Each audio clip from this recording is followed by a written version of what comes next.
All right, the legendary voice of the Penn State Nittany Lions, Steve Jones, is with us from lovely University Park. Of course, Happy Valley. Grew up a Penn State fan watching this rivalry. I got to tell you, Jonesy, I don't know if the last time I talked to you, I mentioned that it burns me up that they don't play it. It really bothers me. I think it's the worst thing that could happen to college football is when you take rivalries away from fans. Like that was, at least they didn't screw up the backyard brawl, which is always an incredible game, including this year. I was in Vegas when they played that game, West Virginia and Pitt. And I remember growing up going to University Park to Beaver Stadium to see Pitt play Penn State. And that's what life was all about as a kid growing up in Pittsburgh. And I think they screwed that up nice and juicy. Yeah, and that's how, and you're seeing in college sports for a long time, Missouri and Kansas weren't playing basketball against each other. That felt wrong. Right. For a long time, Texas A&M and Texas weren't playing. Now they're both in the SEC, so they can. So that for a long time didn't happen. And rivalries are what make the sport special. There are a lot of elements that make the sport special. That's one of them. What was it like going to the Coliseum in Lipstick City to play USC, for the first time in this new world of the Big Ten, where you're, traveling west? And in essence, how crazy was that football game that really a lot of people believe Penn State had no business winning that game, that USC, butchered it. And really, Jonesy, they've never recovered since the Penn State game. Their season's gone down the toilet. Yeah, Scotty, they go up in the game 17-3. So they've got everything going their way. Penn State led 3-0. They had a touchdown called off the board. And then they ran one play, got 75 yards and a touchdown. So USC's controlling it. After they were up 17-3, I don't think a lot of people realize Penn State outscored them 30-13 the rest of the game. So once Penn State started to get some control of the game, especially in the third quarter, they really did control it. And then when they needed to drive at the end, and you always want to know, what can you do in the clutch? You and I have talked about this 1,000 times. You get sports. In the clutch, what can you do? There's 5 minutes to go, and they drove it. Hit 2 fourth-down plays where Aller made a couple of nice throws to Fleming. Then he hit Singleton for the touchdown to force overtime. And in overtime, what's the one thing you want to do in overtime when you're on defense? You want to go out and get a negative play right away, and they did it on the first play. And that set USC back. They missed the field goal. Penn State then centered the ball for their field goal as opposed to being on the hash mark, and they won it. And it just did them a world of good because they found out that when they needed to make plays, they could. Yeah, that was huge.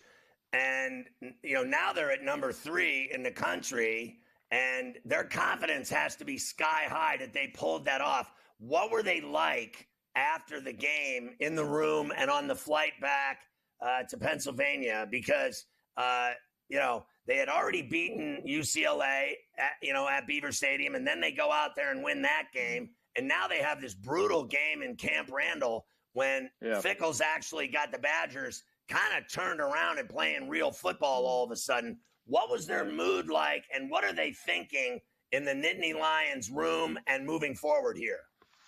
Ecstatic in the room because everything had just happened and just the feeling of a great accomplishment.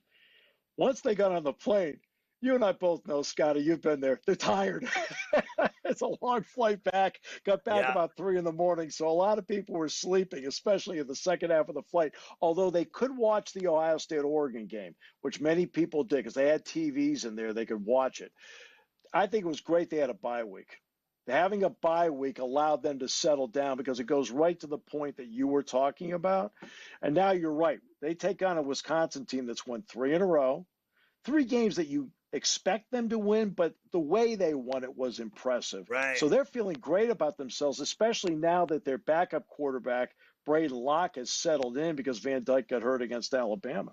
Yeah, Van Dyke, the ACL tear, done. Yeah. Couldn't believe it. It happens. I think that happened to Mertz down in Florida, too. Same thing. It did.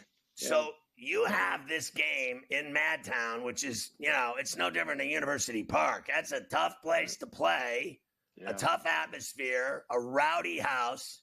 And then, and I don't want to get too far ahead of myself, but I'm going to do it anyway. Then you have the Buckeyes in Happy Valley. And, I mean, does Franklin have them licking their chops at these types of games back to back like that? Like, we got Wisconsin on the road and Ohio State at home, and that's why we came to Penn State. If you want to be any good, you have to feel that way. I mean, so you go out and you attack this week and you take care of this week, and then you worry about next week.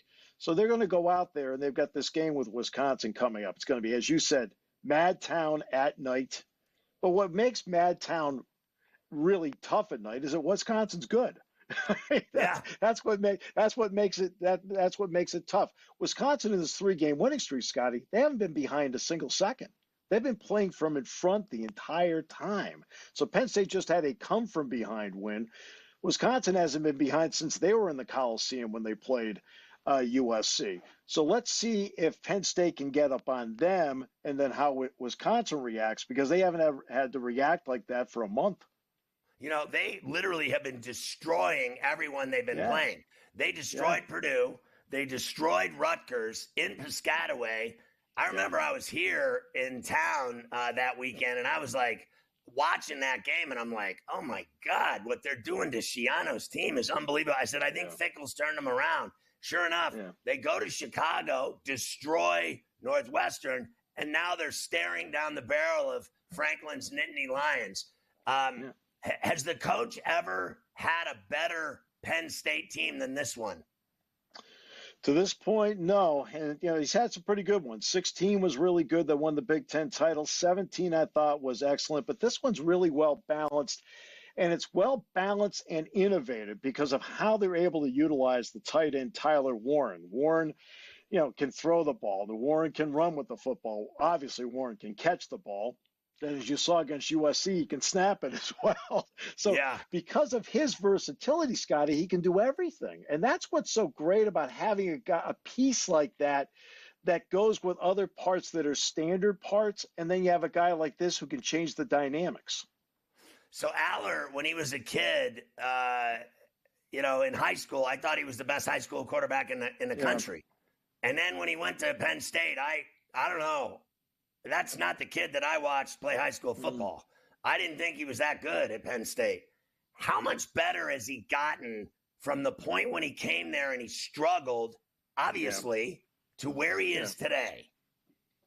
Well, think about our respective professions. Like, where are you and I now compared to where we were when we began?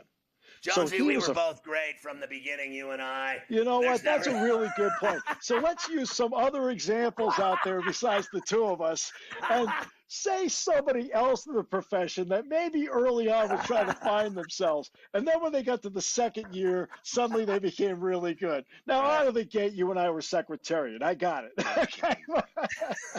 But that's where he is. He's a second-year starter now. So everything that was new to him last year, the paces of defenses, how they played, he now is playing at a slower pace now mentally because he saw it all last year. And I think that makes a big difference for him.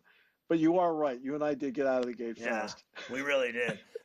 We were top shelf status from the jump. This is what I got to say to you. Here's my plan for the Ohio State game at Happy Valley. So after the game in Madtown, when they come home, I recommend that no food should be given to the team all week. They should feed them coal and just, give them coal for dinner. And then by Saturday, they'll be so hungry, they'll take the Ohio State Buckeyes and wring them out. Jonesy, always good to see you. Good luck against the Badgers. I'll pass it along, Scotty. Thanks, buddy.